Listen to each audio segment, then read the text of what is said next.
So welcome officially, I guess, to the client exclusive workshop. My name is Dave Holland. Those who know me, thank you for dialing in. And I'm talking about the motivation to move. And it's something I think that I've picked up and learned that applies in life and in business and relationships and just about everywhere. And so I'm going to talk about what motivates us to move or to change or to make decisions as we go along. And then I'm going to overlay it and go on to how does it show up in business?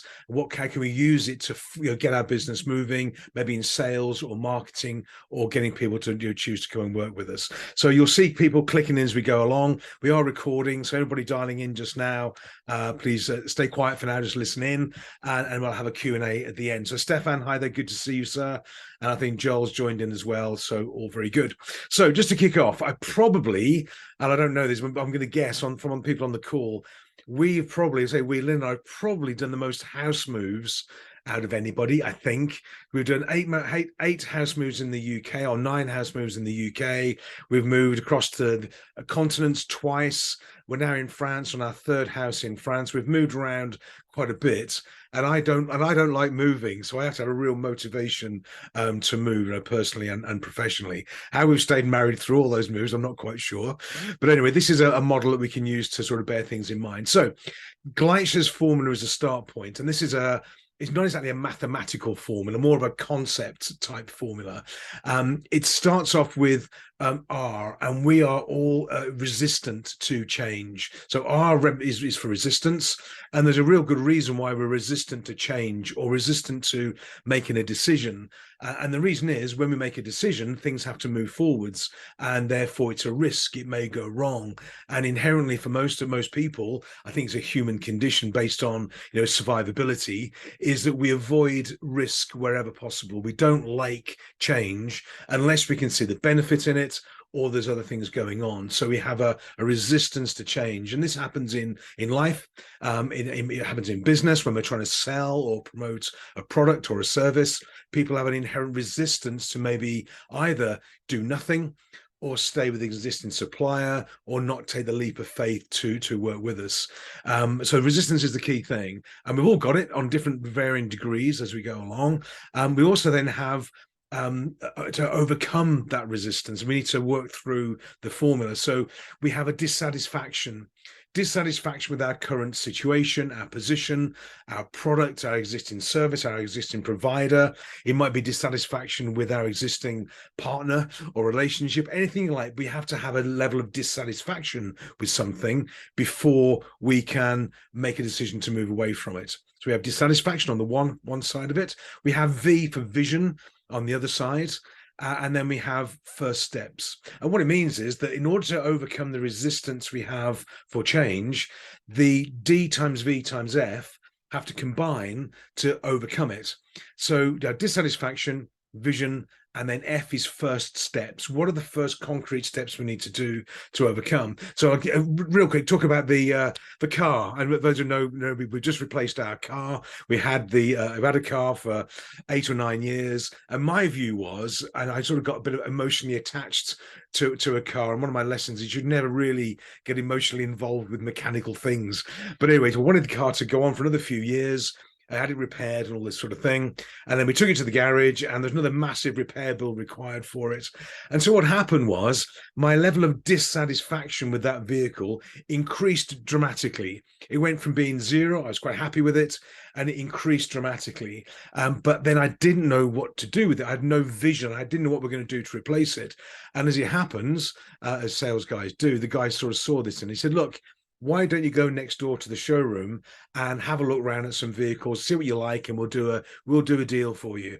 And we did a test drive. We test drove another vehicle, and that immediately ticked my vision box, if you like. So I had high dissatisfaction with the vehicle, the one car, high vision with the next new vehicle, and all I said to him was, well, how can we make this purchase happen? It was very straightforward, very easy. The first steps were very, very straightforward. And that overcame my resistance to change. And so therefore we bought the car. It took me 5 minutes. I didn't even, in fact, the car we test drove, this is just me, was a showroom model, wasn't the car that we actually bought. It was a showroom edition of it. So I test drove the one model. I bought the car, hadn't even seen it. And Lynn said to me when I got home, the car, great, I love the car, all very good. What's it look like? I said, I've no idea. I haven't seen it yet. We bought it because I like the feel of the showroom car. So we drove back up there to walk in to have a look at the actual car. That's just me. I buy stuff on a sort of on an instant, providing we had the vision, the satisfaction, and the first steps. Now, what had happened, of course, I'd seen the car in the showroom, the new one, before. We took the other one there for servicing. I'd seen it. I liked it. It was all very good. I had that sort of vision. The V was already in place, actually. It was pretty strong. It was a really great car to have. The reason I didn't buy it a month ago was I didn't have the D. Didn't have the dissatisfaction, and until I had both sides of the equation and the first steps are very straightforward, then the equation didn't work, it didn't add up, and it didn't overcome my inherent resistance. What I had was hope that the existing car was going to last for another couple of years and it will be fine, and I liked the car, it was great. Didn't work out. So this turns up in relationships, it turns up in business, it turns up in all our buying decisions. So imagine if you are, let's say, I'll pick on a car, for example. Let's say you've got a car and you're okay with it. The reason that garages give you a free test drive or give you a car for the weekend to try out is not that they want to make you dissatisfied with your current vehicle, but they want to build the vision, the future, the goal, the vision for your new vehicle. And for me, even though the other car needed repairs doing to it anyway, when I jumped in the new one, we've gone down the hybrid route. It was like it was a different technology completely, a different driving experience. It's faster, it's bigger, it's more economical, it's quieter. Everything, every box you can tick about a vehicle, it's better in every way. So I was very happy. Now, if I'd have had a test drive in that vehicle first, this is how the magic can work. Building great vision can also mean that your dissatisfaction increases at the same time because you compare the new opportunity with the old one. So even if I wasn't dissatisfied with my car, having a test drive of a new one could have increased that dissatisfaction. So a test drive can be a great way, or experiencing the new product can be a great way of building both sides of the formula as well. And this shows up, imagine with your smartphone, with any purchase that you make. I like to hang on to things. Washing machines in my world should last for 10, 12 years until you sort of test out the new one. I don't get emotionally engaged with washing machines, but this process applies all the way through, and you can see it in things that we all buy, or professionally or personally or otherwise. And so when we translate this into a business concept, how can we take this formula and translate into business? Well, the same things apply. In fact, the reason that people don't buy new things or say yes to a service or change suppliers or change provider is normally because the formula isn't adding up. So imagine a lot of people sell on vision. They sell on potential, on future, on outcomes, and the bright, shiny, amazing stuff that's going to happen in the future. So they're very, very good on the V. They're good on the vision side of it. They may be also very good on the first steps: ease of doing business, ease of getting started, ease of signing up and getting the process moving. The F can be quite straightforward. But unless we develop the D side of it as well, the dissatisfaction, then if D is 0, well, 0 times 10 on V, still 0, doesn't overcome the resistance. And I think in terms of sales and marketing and life overall, we tend to either sit in dissatisfaction, we don't like things, we're unhappy with our situation, our relationships, or whatever it is we're unhappy with, but we stay put and we don't make the change because we don't know what the future can look like. It's even more scary to make the move. So we probably all know people that live in a situation or a state of dissatisfaction. I think looking at the people on the call today doesn't apply to you guys, of course, because we're a bit more evolved than that. But a lot of people do stay in a point of dissatisfaction, and that because all they do is they moan, they complain, they're not happy, life's not good, and life sucks, life's horrible. They bitch and moan and complain about everything.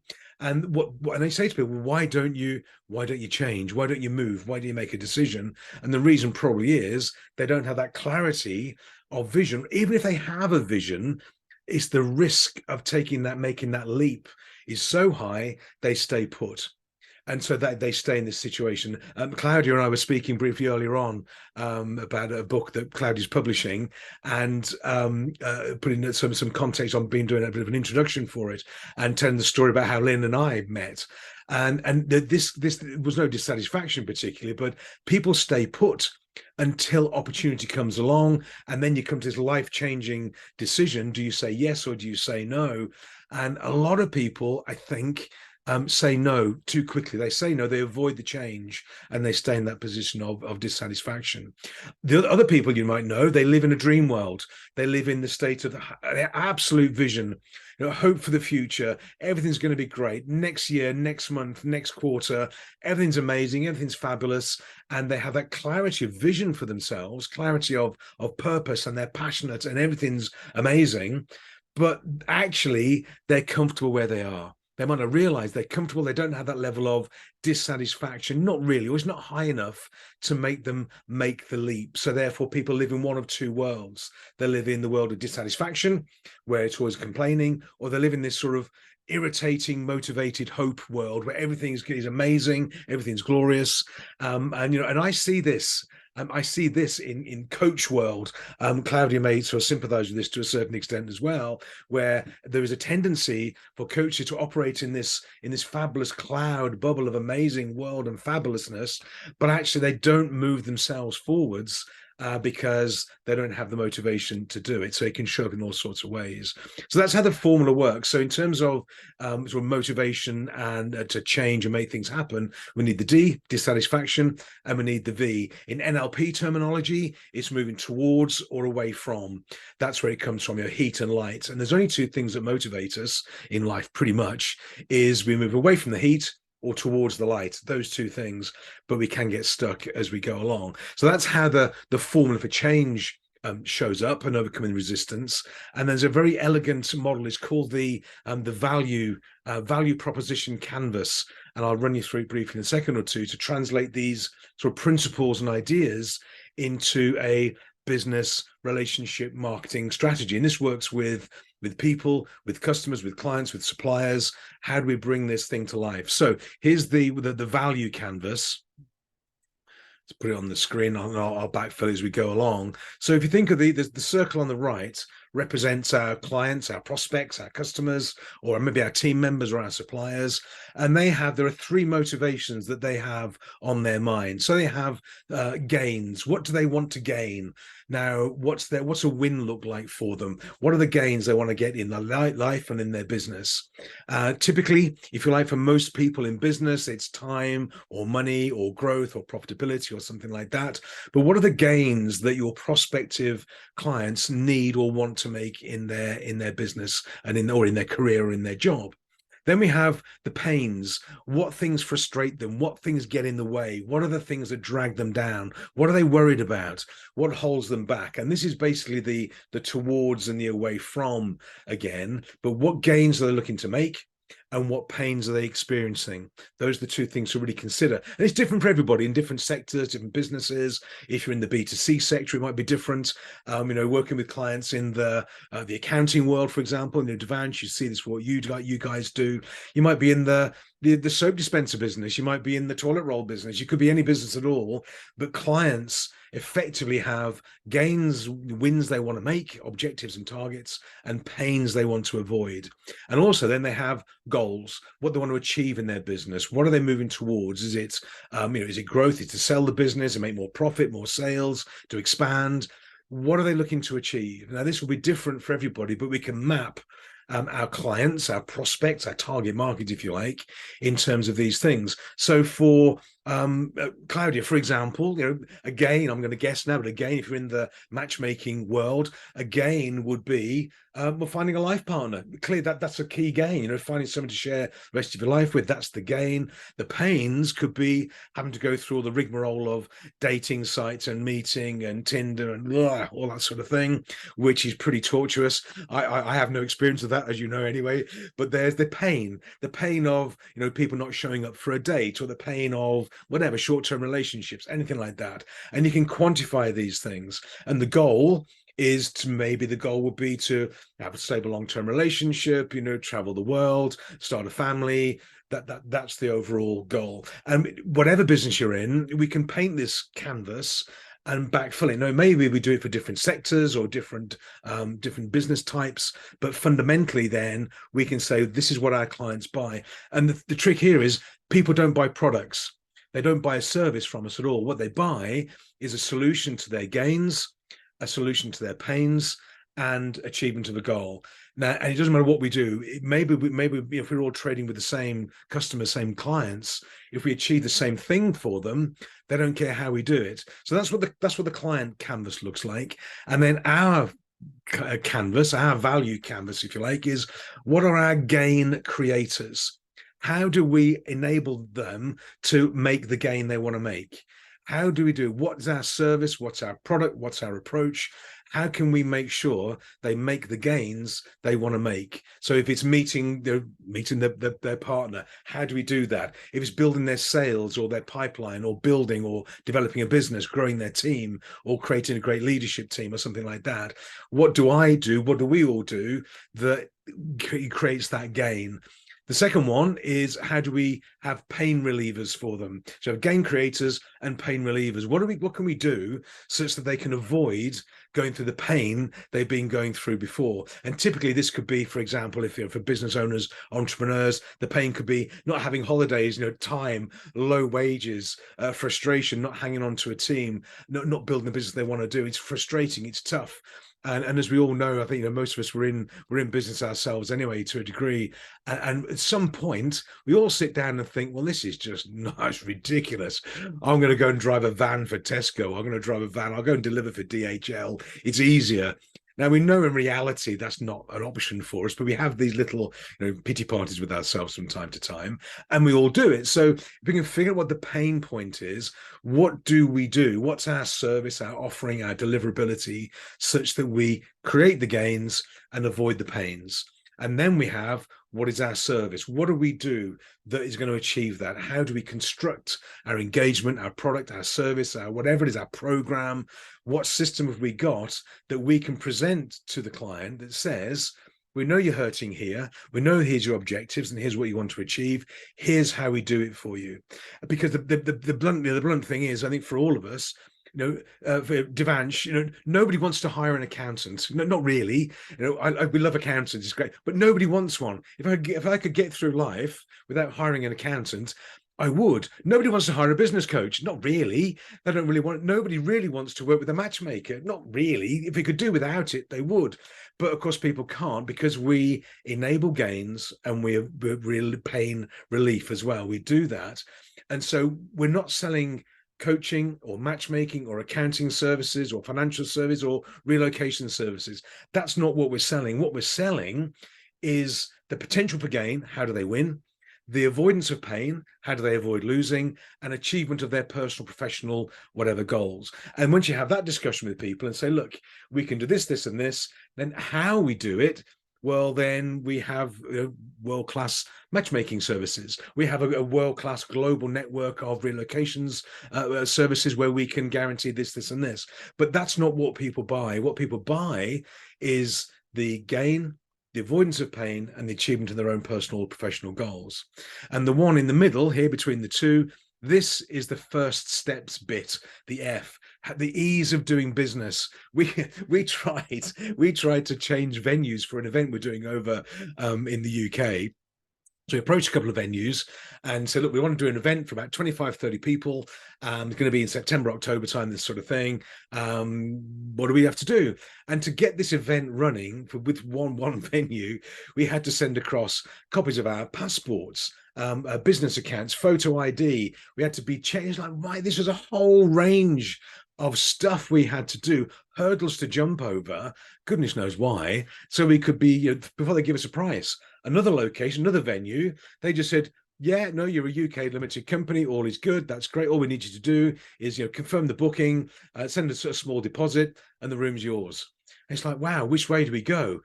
So we went the easy route. That first steps to engagement has got to be the key. How hard is it to do business with us, with you as well? What are the first steps? Because that can really trip people up. We were looking to do an event in Luxembourg as well. Claudia and I were talking about this one earlier on too.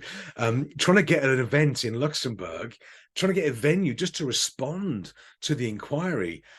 We've tried a couple of venues and we've been to visit them both. We've met with the people. We've done a full email detail of what we're looking for, when we're going to be doing it. It's for the Luxembourg, the LinkedIn local event. There's going to be 70 or 80 people, all this sort of thing, and nothing.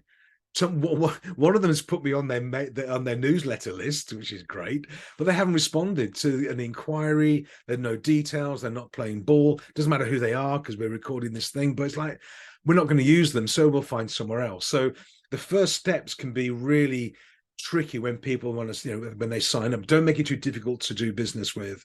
But this is how towards and away, the Gleischers formula turns up in the value proposition canvas. And the question would be, if you go to a networking event or a meeting or something like that, and somebody says to you, what do you do? And we interpret that. What is your value proposition?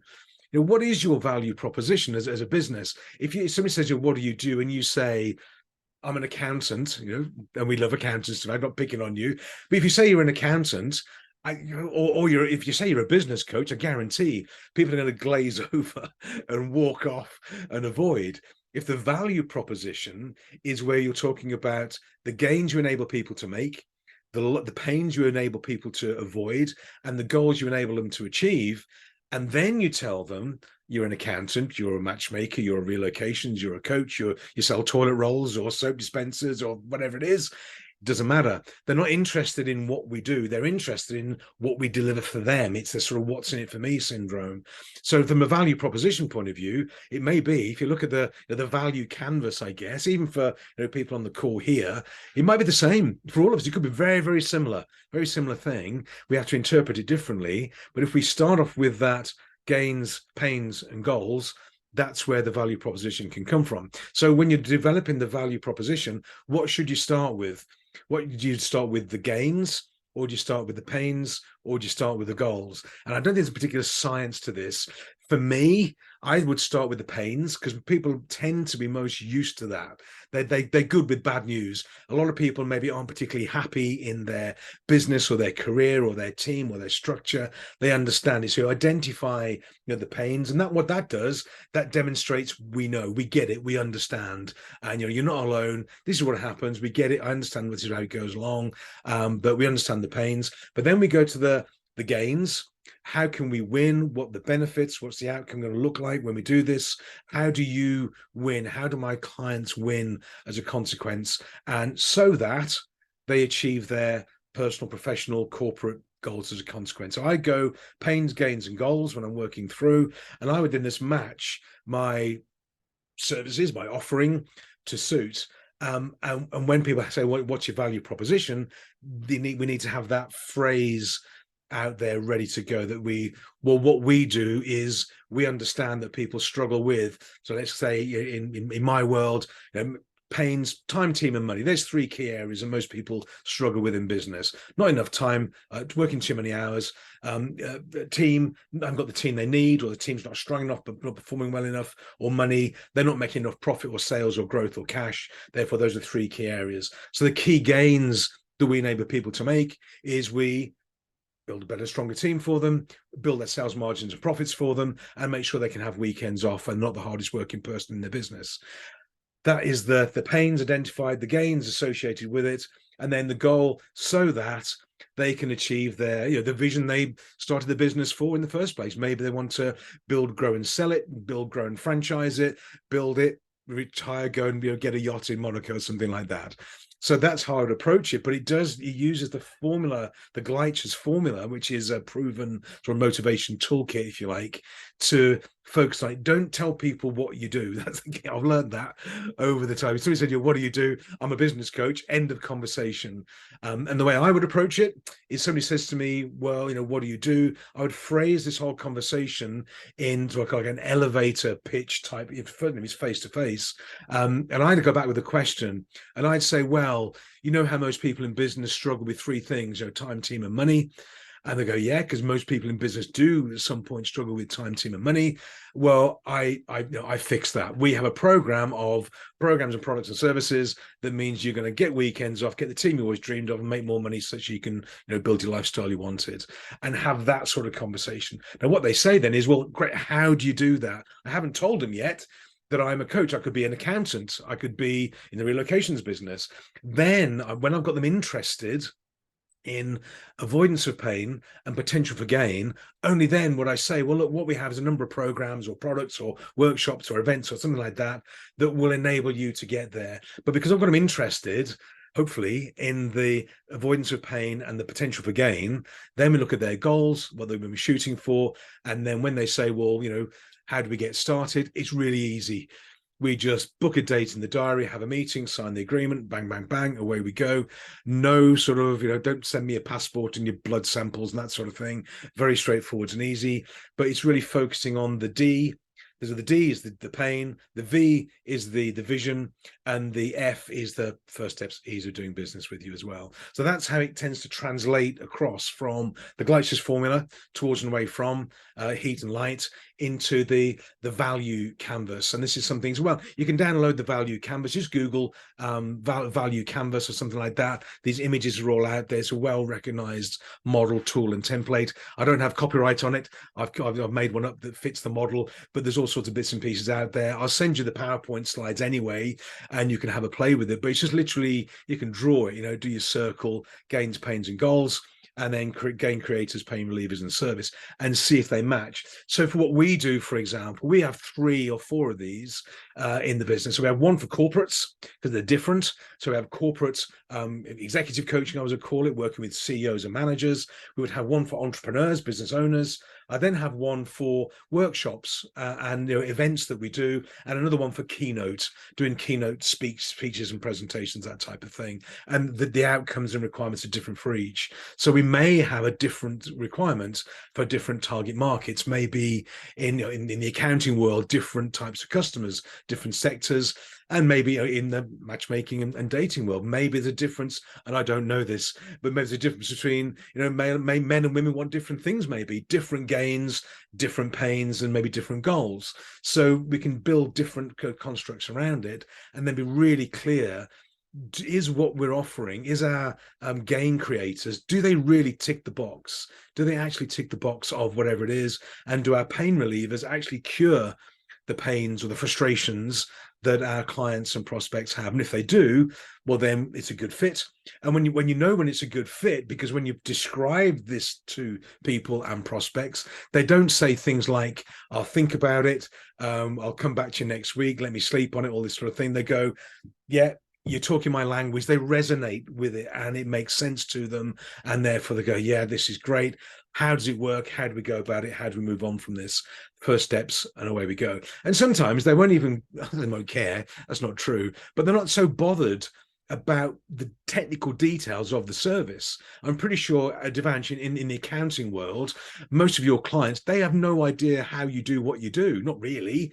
They don't know anything about balance sheets and bookkeeping. As they know numbers go into a big box and accounts and fabulous advice comes out.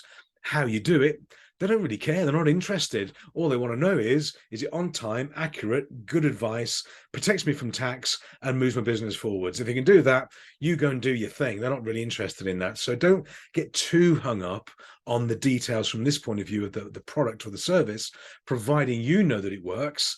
It's like going for laser eye surgery. I don't know. I don't want to know how laser eye surgery works before I go in. I don't want to know how they're going to do my root canal treatment. Don't tell me. I just don't want to know. Knock me out, make it happen. Life's good. So don't get too hung up on the product and the service, but certainly gains and pains. And the final quick story, when we were over in the US, this is how purchasing happens. We're looking for a dentist. I had to get some root canal treatment done, and on the I-15 running through Vegas, the big interstate, there's all these hoardings up about dental services, amongst other things over there, and they got the whitest smile and the sexiest teeth and all this sort of thing. And one said, guaranteed zero pain. I thought, that's the one. So he got the pain. That was done. That was my frustration, my fear of dentists. So I went straight round, go and see them. They did a great job, all this sort of thing. Were they the cheapest? No, they weren't. Did I experience any pain? Nothing at all. That was great. Did I know how they did it? No, don't care, just no pain, wasn't interested. So we are really motivated by these things. And what happens is, when we have the pain cured and the gain secured, the price evaporates to a degree, because if people are emotionally connected with themselves and their goals, their achievements, their targets, then the price, it is secondary. It really is. If we walk in and we say, hi, I'm an accountant, we do this, this, and this, do you want to buy one? Then you're going to get price objection and pushback. We're not telling them how they win, what they avoid losing as a consequence. And that's probably the same for all of us.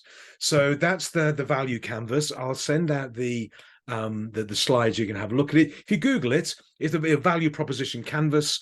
There's loads. It's everywhere over the web. It's a well-known document, well-known template. I'll send this one out. What I'll also do, I'll send one out with all the smiley face and things gone, so you can fill it in. Use this as a template if you like as well, and then we can pick it up and as we talk and go along. So that really is the bite-sized workshop. Gleischers formula, NLP, towards and away from, D times V times F, overcome resistance, and then how we translate that into business in terms of our relationships, maybe with our team, maybe with our suppliers, and maybe with our clients and customers as well. So I hope that was helpful. It has been recorded. I'll put it up onto the YouTube channel and circulate it around. For now, what I'm going to do now, if it's okay, I'm going to stop recording, and then I'll shut this down. We can have a group chat, so you're welcome to speak freely. You're not going to be on recording or anything like that as we go along. So I'll stop recording and I'll go into a quick Q&A and just check out if it all made any sense. So just give me 1 second.